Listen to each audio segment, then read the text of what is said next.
we go. Okay. Hi. Hello. Welcome back to this episode of Unscripted. Yep. We're so excited for this episode. Yes, we are. This episode is going to be about faith and the power of faith, which happens a number of times in the Bible. Yes. Like, let me get my computer because I have it on my computer. It happens a lot. A lot. More than you think.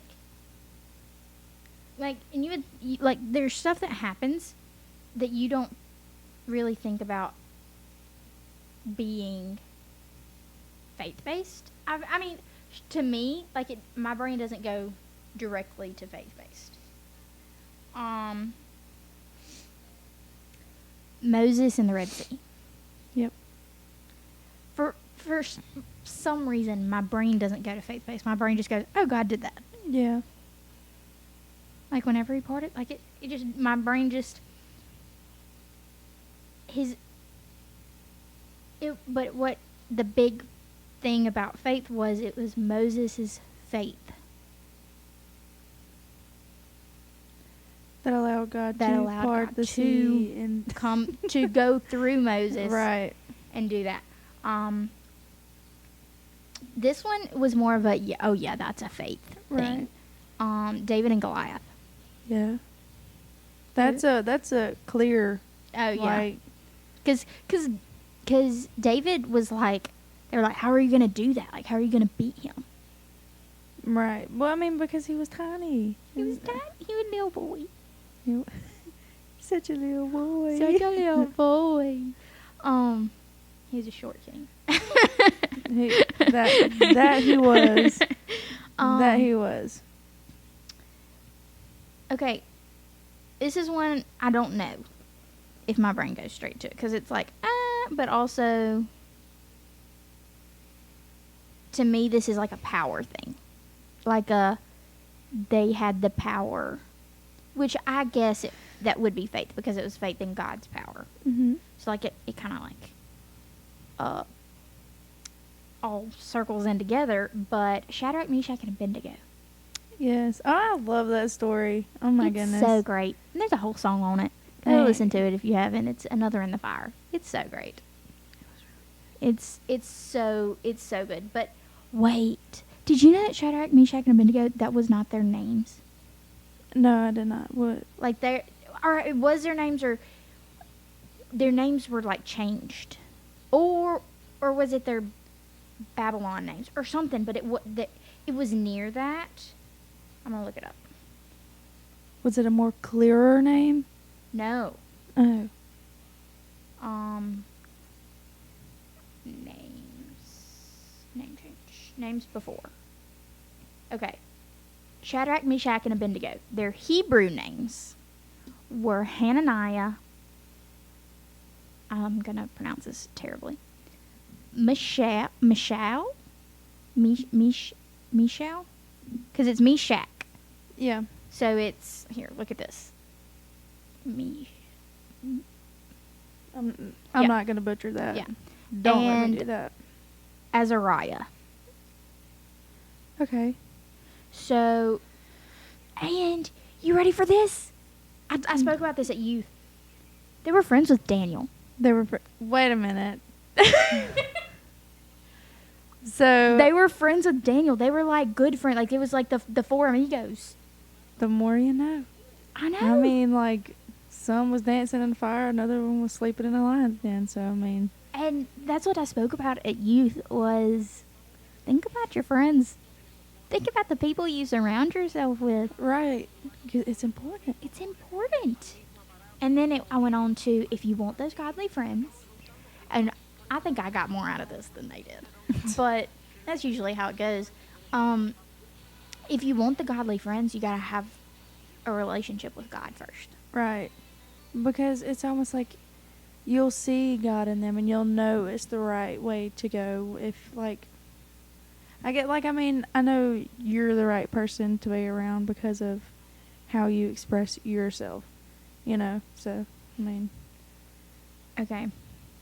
Another one is Daniel in the Lion's Den. I mean, that was. Have you seen that TikTok about Daniel in the Lion's Den? And it's like, I think I sent it to you. It was like Daniel in the Lion's Den. And it was like this guy, and he's just loving on all these lions. Like the lions were just rubbing. oh yeah, yeah. I've seen that. That's so funny. I want to do that. I want to be Daniel. And that's pretty much like Abraham and Sarah. Yes, and then nobody. I don't ever really see many people talk about this, but Mary. She had to have a lot of faith, She man. had to have a lot of faith. Because you have somebody appear to you. It's like you're going to be pregnant with... The Son of God. Yeah. And you're... Not to mention you're a virgin. Yeah. And the traveling... Like, the traveling she had to do. Who was it? Who was it who had John the Baptist? Rebecca? Was that her name? Was it Rebecca? I don't know. Don't tell me that. Okay, I'm gonna say it. I'm gonna look it up. We look up stuff. Y'all, we're researching. Okay. Who was John the Baptist's mother? I think it was Rebecca. Elizabeth. Elizabeth. Okay. Why did we not get that? Don't quiz us on the Bible. For real. Okay, so Elizabeth means my God is abundance. I think that's what that's saying. And she was the maternal aunt of Mary. Okay, I got you. So according to the Gospel of Luke. So she was past normal childbearing age when she gave birth to John. Which seems to happen a lot in the Bible. Have you noticed that? Like, we always talk about Mary. And like Mary was like, what was she, like 14? Ooh, I think so. I think she was 14 Yeah. when she had Jesus. That's insane. Oh my gosh, y'all. Okay. That is insane. I'm 19 and that's insane. Like, I could not imagine I having would a be child. scared, dude. Then you're just like, But okay, but here's what my Bible teacher, here's how he put it into our perspective. That the getting married at 14 because she was engaged. mm-hmm. The getting married at 14 and stuff. That's normal. That was like it wasn't a big thing for them. To think about that now is insane. It's we would be like, no, a 14-year-old could not get married. Not to mention, But I didn't know what I wanted at 14. Yeah, but that was normal back then, and it was arranged marriages and all of that. But it was a normal thing. So to us, it's crazy. It isn't. It's insane. But back then, like, we have to put ourselves in their shoes. That wasn't crazy. Now the fact that she was pregnant is before she was married, that was crazy. That was why you did not do that. right. But she had the faith, dude. Yeah. And I think there is some religions where they think very highly of Mary, in the sense of they almost worship her because she was so pure. Right. And there must have been like God washed her clean of all impurities so that he could put Jesus in her womb. Like, I've done a lot of research on this because it's so crazy to me that why her? But then it, like, her faith. She must have had so much faith. Yeah, because, like, whenever we was talking, Christmas and that, the story comes along, about Jesus and how he was born and stuff like that. Nobody really focuses on her enough. Mm-hmm. Like, the stuff that she went through, the pain, not to mention, like, she had a kid in a barn. I mean, like, that. Also, my grandmother brought this to my attention. I don't know where that came from, the barn thing. Because back then, their barns were not barns. Like, they were not stables. Right. They were caves. What? They were caves. Like, for real caves. Okay.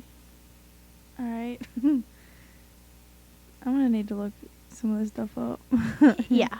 So it's like just stuff like that is so wild.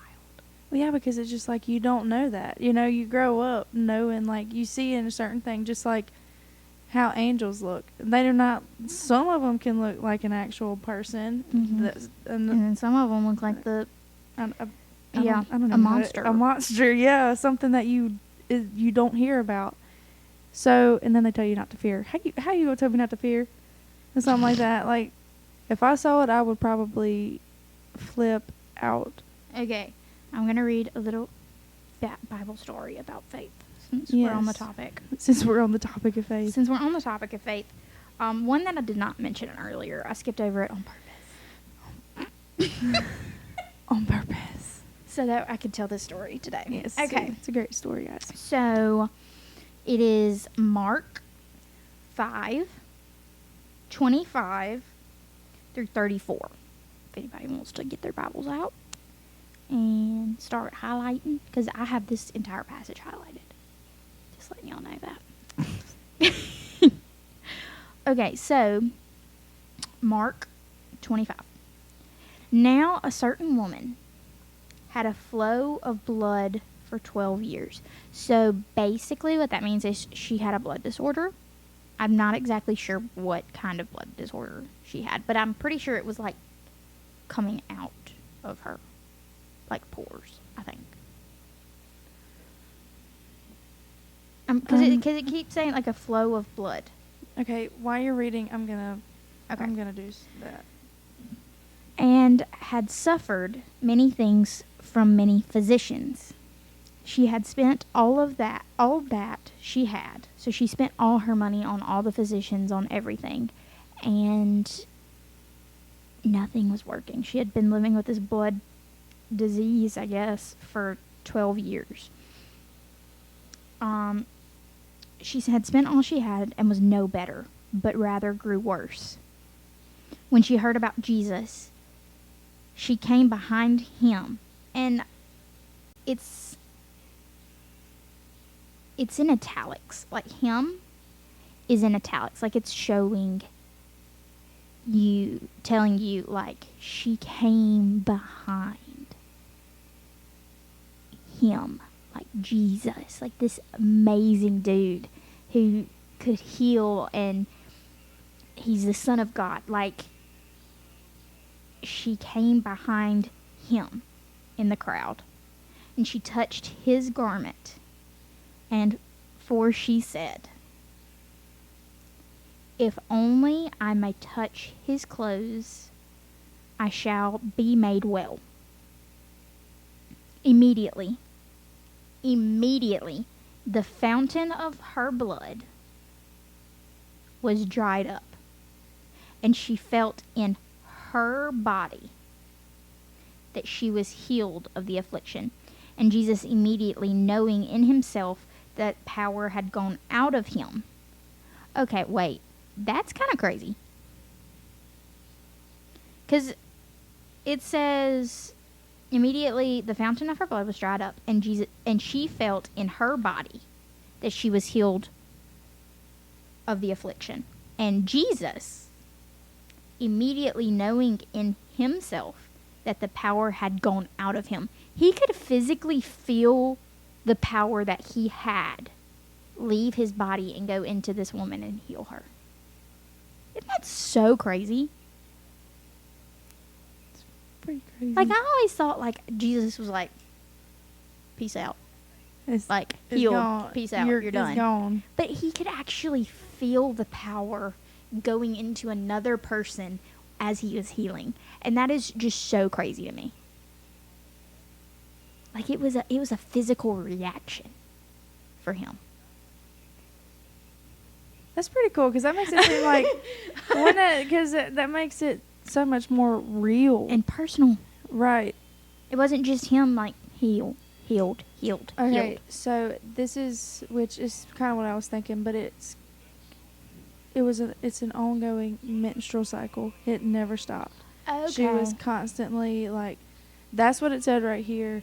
It's just like in terms, like, the text describes her in terms of her health. She is a woman with an ongoing condition of flow of blood. Presumably, her condition is an ongoing menstrual cycle. She had endured the chronic condition for 12 years, suffered greatly under the She care. had a menstrual cycle for 12 Under the care of years. many doctors and spent all she had. Yeah.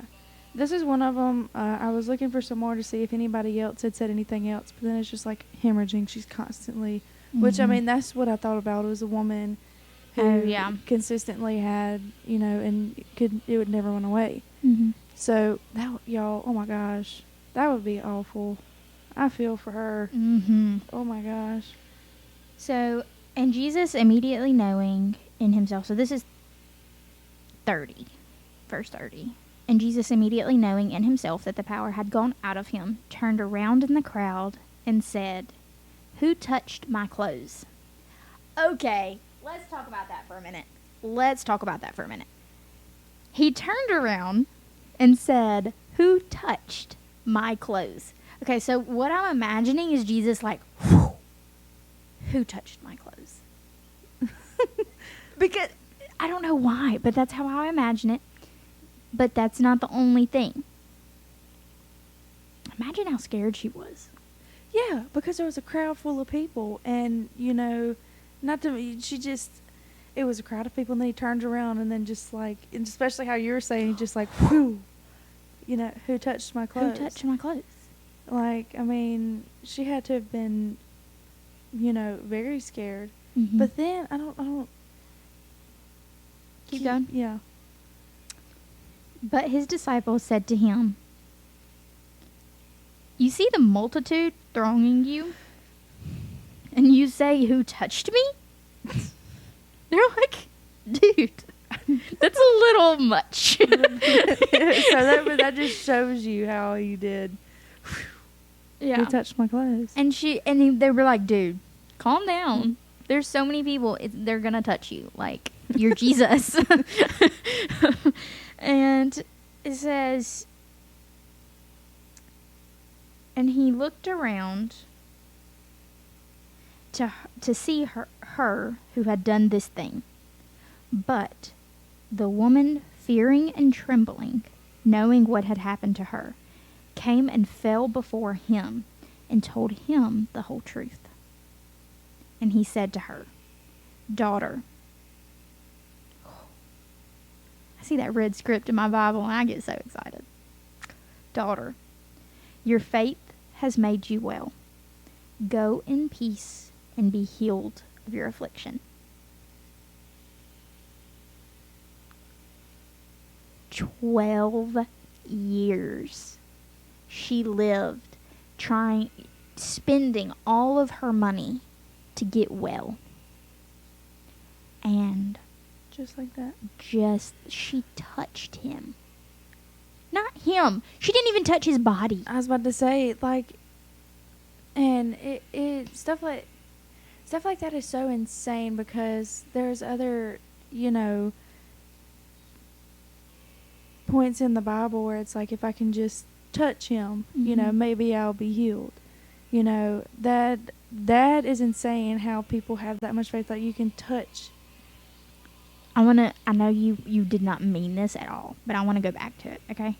Just for a second. What? You said, "If I touch him, maybe I will be healed." She didn't say maybe.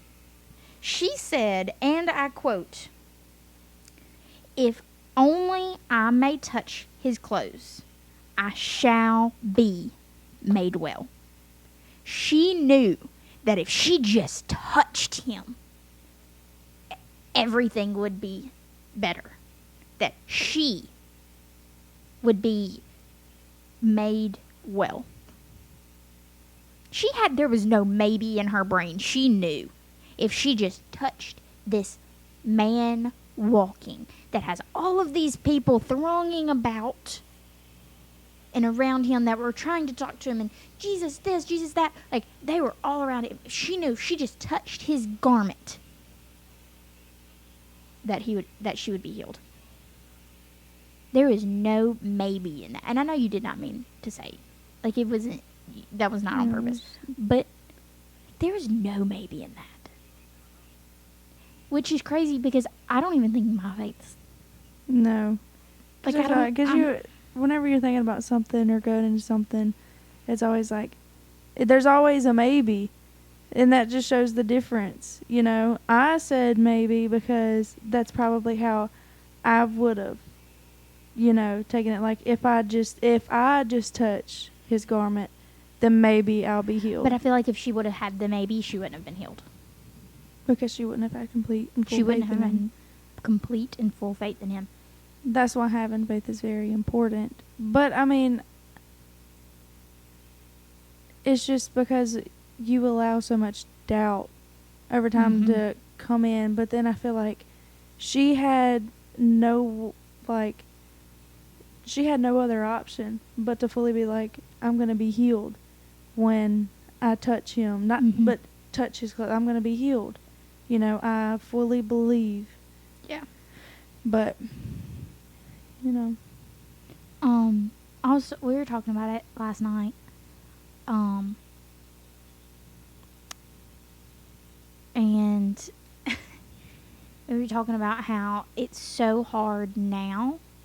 Like, if we're in Guatemala or something, to go and share the faith. It's so easy if we're in Guatemala to go and share the faith. Not easy, but like, I'm about to say, girl, but I still stutter. but like we don't really hesitate to go to the door. Right. And to talk. Because that's what we're doing. We're in that mindset to do it. And then you, like, over time, like, I'm still nervous when I do it, but I'm excited to do it. Like, I want to do it. Why is it so hard here? I think I don't really have a good answer for it. I know that it's just like Dad helped me. Dad started that question last night. And it got a ball rolling. And I know this is like completely off topic. Maybe a little bit. Maybe not at all. It's fine. It's still about Jesus. Just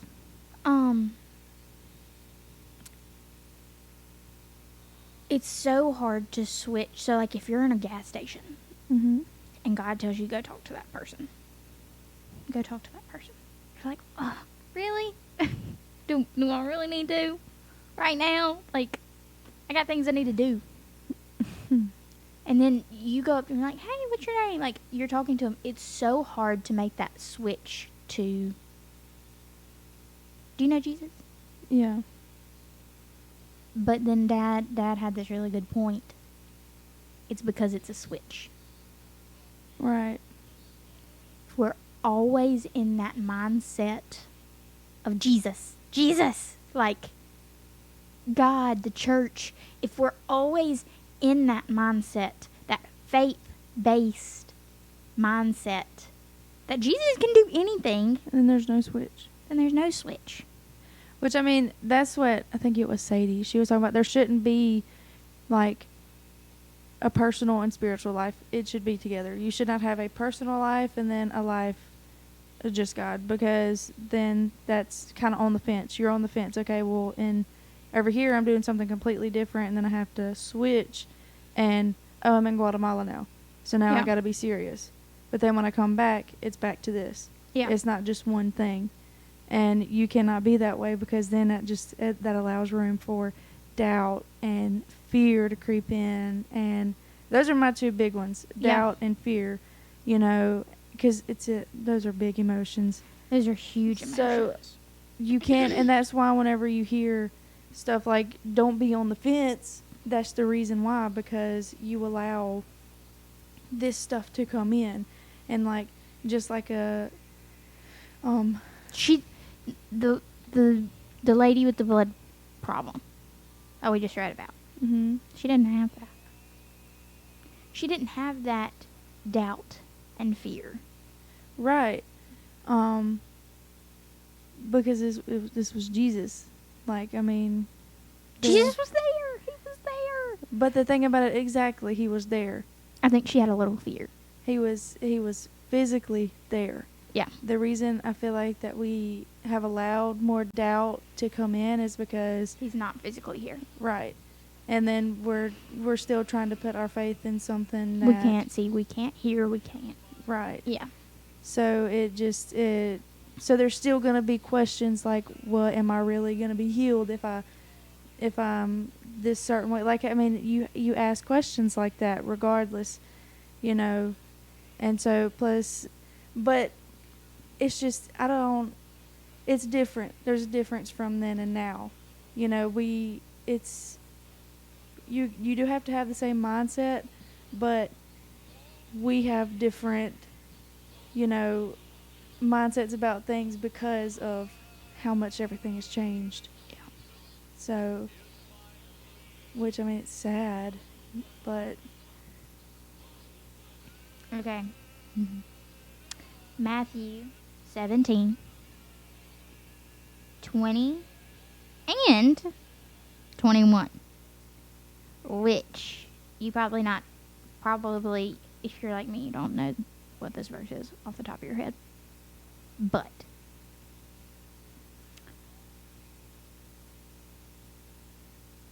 when I read it, you'll know. Okay, here we go.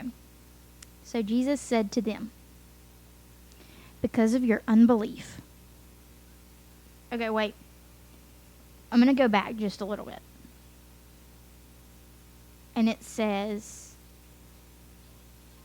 I'm going to start with Matthew 17:14. When they had come to the multitude, a man came to him, Jesus, kneeling down to him and saying, Lord, have mercy on my son, for he is an epileptic and suffers severely. He often falls into the fire and often into the water. So I brought him to your disciples, but they could not cure him. Then Jesus answered and said, O faithless and perverse generation, how long shall I be with you? How long shall I bear with you? Bring him here to me. And Jesus rebuked the demon, and it came out of him, and the child was cured from that very hour. Then the disciples came to Jesus privately and said, Why could we not cast it out? So then here's 20. So Jesus said to them, Because of your unbelief, for assuredly I say to you, if you have faith as a mustard seed, you will say to this mountain, Move from here to there, and it will move, and nothing will be impossible for you.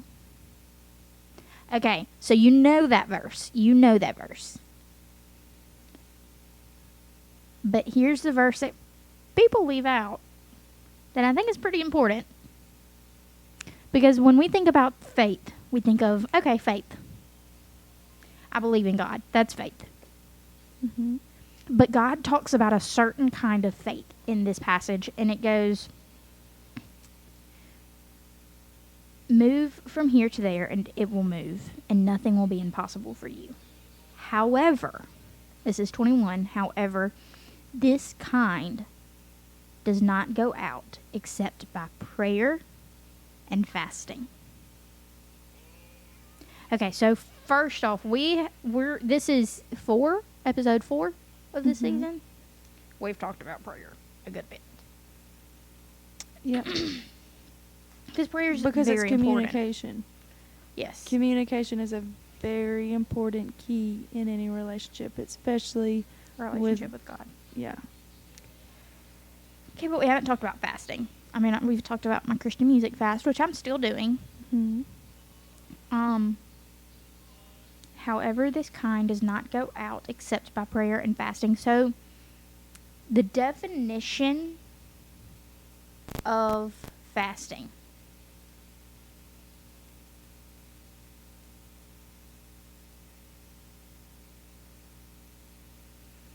Abstain from all or some kinds of food or drink, especially as a religious observance. So it's not just it's abstaining from anything that you think you have an addiction to, or you put before God. Mm-hmm. So a lot of people fast from their phones or from social media because they put that before God. They put that before. Hit it. There we go. We go. What was I saying? Oh, we especially in this day and age, we put social media before God so much, and it's terrible. Mm-hmm. And I just saw this TikTok, and it said POV, so point of view.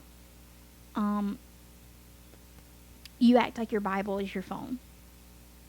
And she was like rolling over in the morning about to like grab her phone to look at social media, because that's what you do, is you grab your phone first thing in the morning. And instead she grabbed her Bible. She was like in the waiting room at a doctor's office, and she reached in her purse, pulled out her Bible. She was acting like she was going to the bathroom. She had her Bible. Like, everywhere that you would normally get your phone out, she had her Bible. And I thought that was really cool. It was like, in 2024, this is what we're doing. Right. Well, because phones, social media, everything, technology has taken over a lot. Mm-hmm. You know, because now a lot of people won't even use their actual physical Bible. They'll use the Their Bible phone. app. Yeah. So, I'm not using the Bible app on my phone because I don't want to be on the phone. I feel weird. That's like if I'm forget my note. Okay, technical difficulty. We got it situated. So what we were saying was, we kind of got off track with the whole phones not being on our phones and social media and stuff. Yeah, I was just saying. Yeah, technology. We're good. Yeah.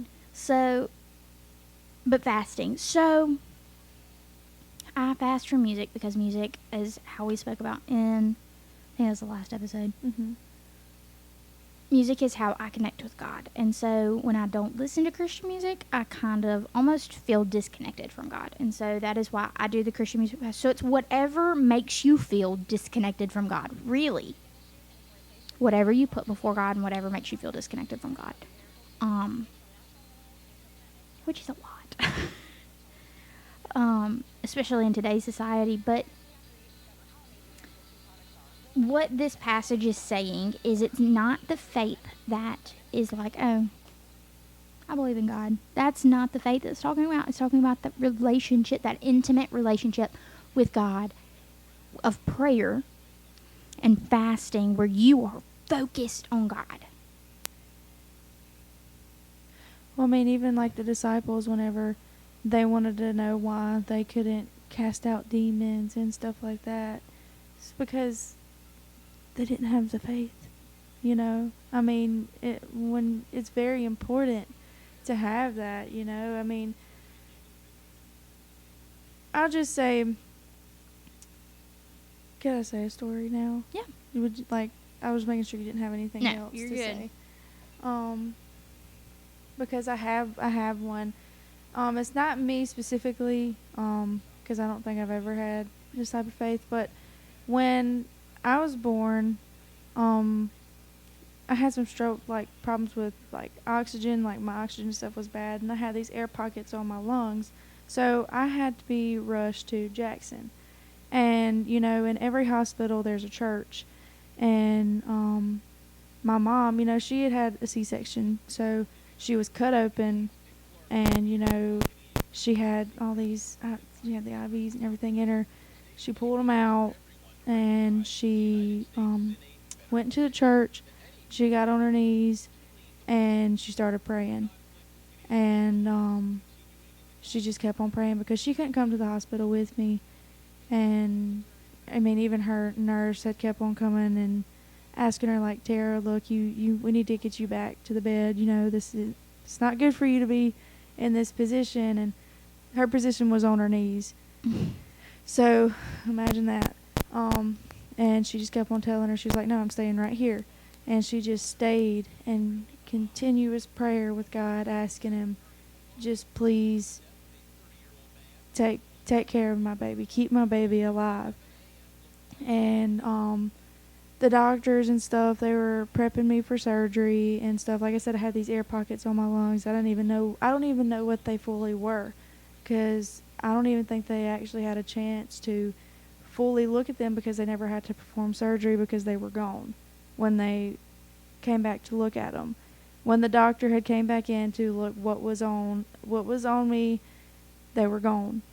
And I had to stay in the, like, one of those little, is it an incubator thing? I don't know what it's called.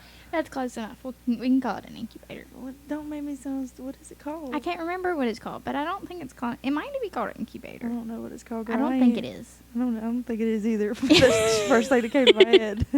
But I had to stay in one of those, and I was under observation for 2 weeks at the hospital.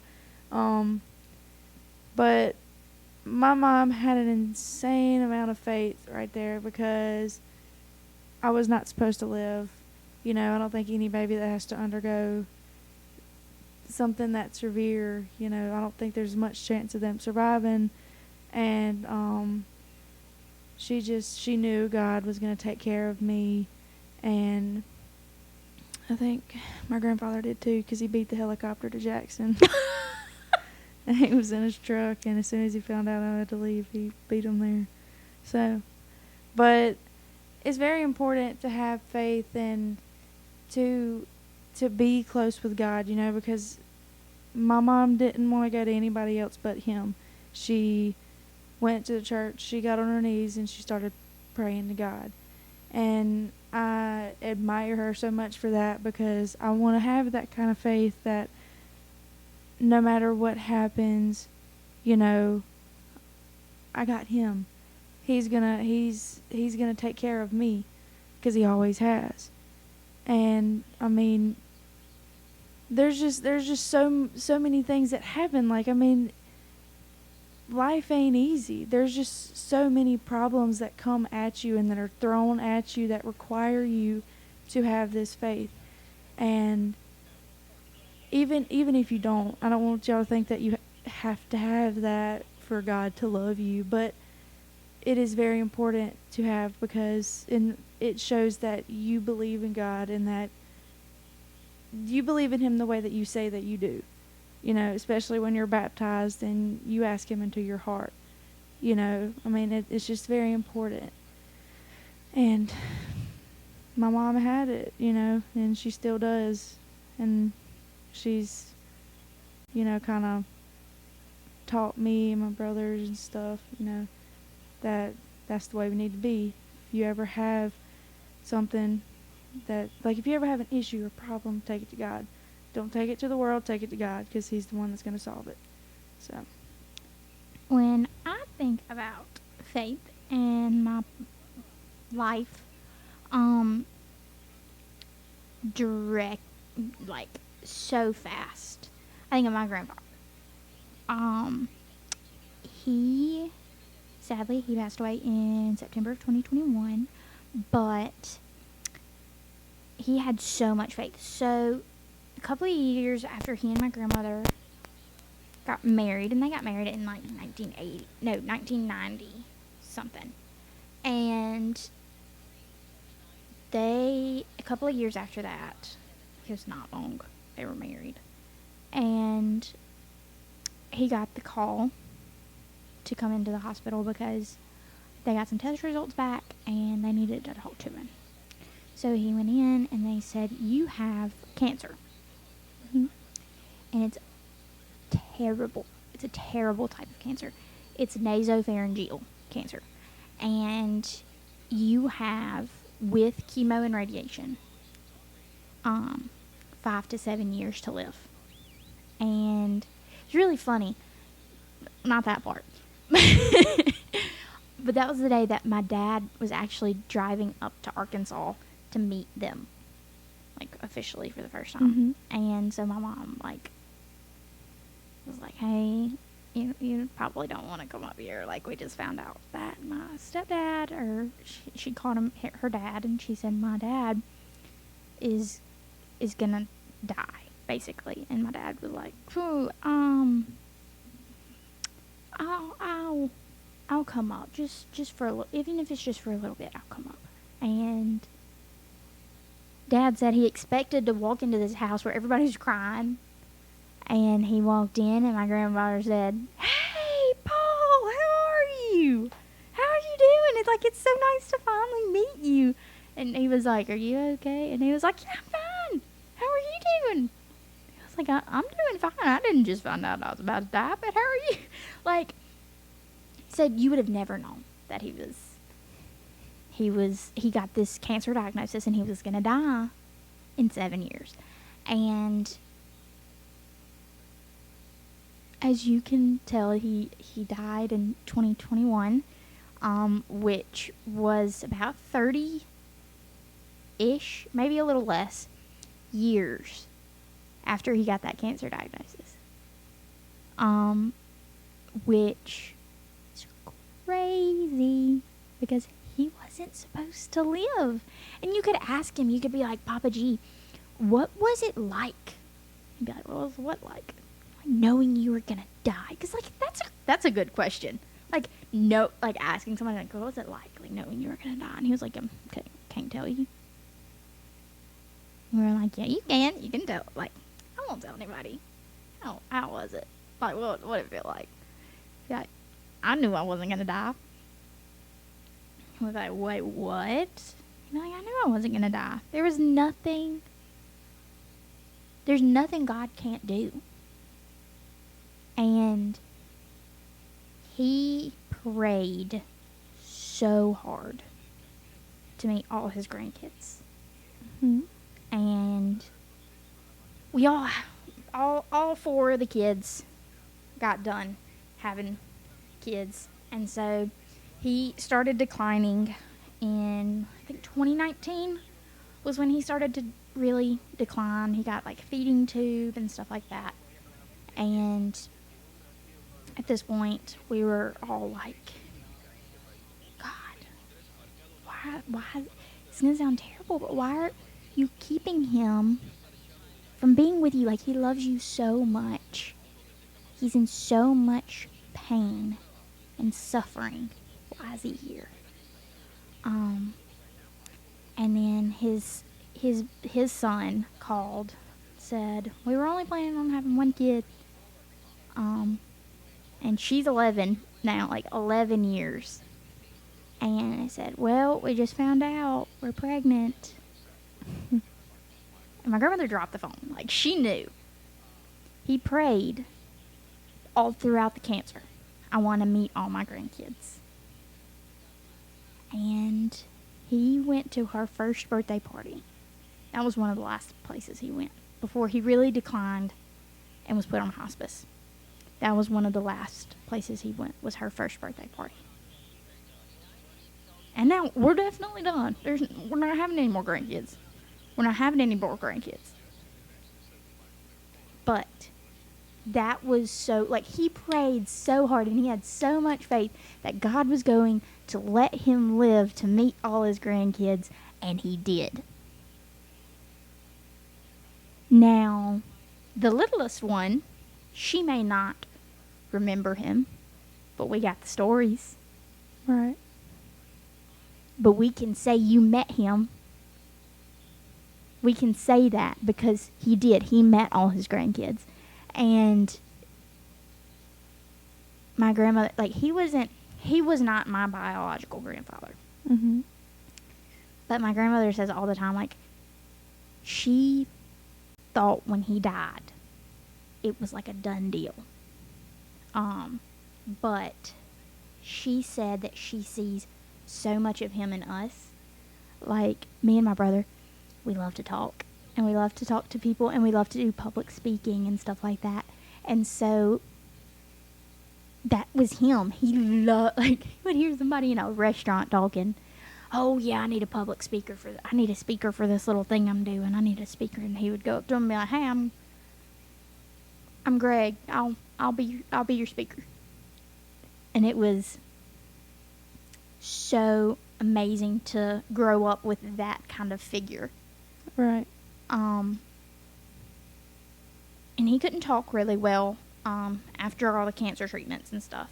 So it was hard for us to understand him sometimes, but he had the stories, and he had the how are you doing?